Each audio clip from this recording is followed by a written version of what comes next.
সামান্য একটি বাঁধ, অথচ তার চাপে বদলাচ্ছে পুরো পৃথিবী। কমে যাচ্ছে পৃথিবীর ঘূর্ণন, বাড়ছে দিনের দৈর্ঘ্য। আমাদের নীল গ্রহ নাকি আস্তে আস্তে ঝুঁকে পড়ছে এক অদৃশ্য ভারের কাছে। গবেষণা বলছে এই শক্তিশালী বাঁধের কারণে পৃথিবী আগের তুলনায় কিছুটা কুঁজো হয়ে গেছে। যে বাঁধ নিয়ে এত কথা, সেটির নাম থ্রি গর্জেস ড্যাম। এটি চীনের ইয়াংজি নদীর উপর তৈরিকৃত একটি বাঁধ। ইয়াংজি নদী হচ্ছে এশিয়ার দীর্ঘতম নদী আর পৃথিবীতে এর অবস্থান তৃতীয়। এই নদী চীনের প্রাণ, আর এই নদীর বুক চিরে দাঁড়িয়ে আছে বিশাল কংক্রিটের এই বাঁধ, যার অবস্থান হুবেই প্রদেশের ইলিং জেলার স্যান্ডোপিং নামের একটি শহরে। থ্রি গর্জেস বাঁধ কোনো সাধারণ নির্মাণ নয়, এটিকে বলা হয় বিশ্বের সবচেয়ে বড় জলবিদ্যুৎ কেন্দ্রের একটি। বিজ্ঞানীরা জানিয়েছেন, থ্রি গর্জেস বাঁধে জমে থাকা পানির চাপ পৃথিবীর আর্নিক গতিতে প্রভাব ফেলছে। আর্নিক গতি মানে হলো পৃথিবীর নিজের অক্ষের চারপাশে ঘূর্ণন, যার কারণে দিন আর রাত তৈরি হয়। কিন্তু বাঁধে জমে থাকা পানির ভরের কারণে পৃথিবীর ভারসাম্য বদলে গিয়ে সেই ঘূর্ণন সামান্য ধীর হয়ে গেছে। ফলে দিনের সময় বেড়েছে অতি সামান্য, প্রায় 0.06 মাইক্রোসেকেন্ড। সময়টা এত ছোট যে মানুষের পক্ষে বোঝা অসম্ভব, কিন্তু বিজ্ঞানীদের দৃষ্টিতে এটি একটি চমকপ্রদ সত্য। পাশাপাশি আরও জানা যায়, জমে থাকা সেই বিশাল পানির চাপে পৃথিবীর মাঝখান সামান্য ফেঁপে উঠছে, আর দুই মেরু একটুখানি চাপা পড়ে গেছে।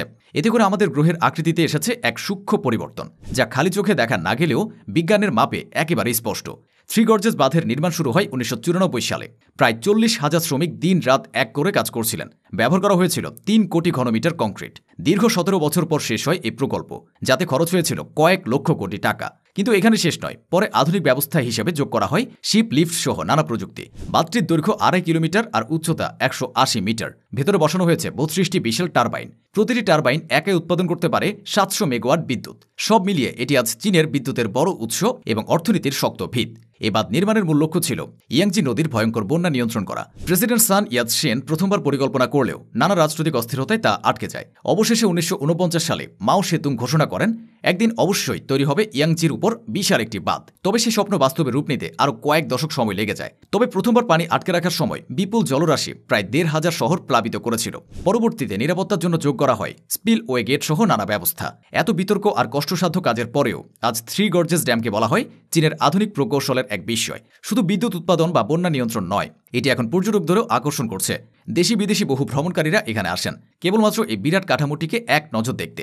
তবু প্রশ্ন থেকে যায়, এত বড় বাঁধের কারণে যদি পৃথিবীর ঘূর্ণন সামান্য হলেও বদলে যায়, তবে ভবিষ্যতে আরও কি হতে পারে? তবে বিজ্ঞানীরা জানিয়েছেন, আপাতত ভয় পাওয়ার কিছু নেই, কারণ এই পরিবর্তন এতটাই নগণ্য যে আমাদের জীবনে এর কোনো সরাসরি প্রভাব পড়বে না।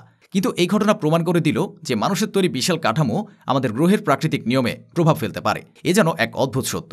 একটি বাঁধ কেবল বিদ্যুতের উৎস নয়, বরং গোটা পৃথিবীর গতির সঙ্গে জড়িয়ে গেছে তার অস্তিত্ব।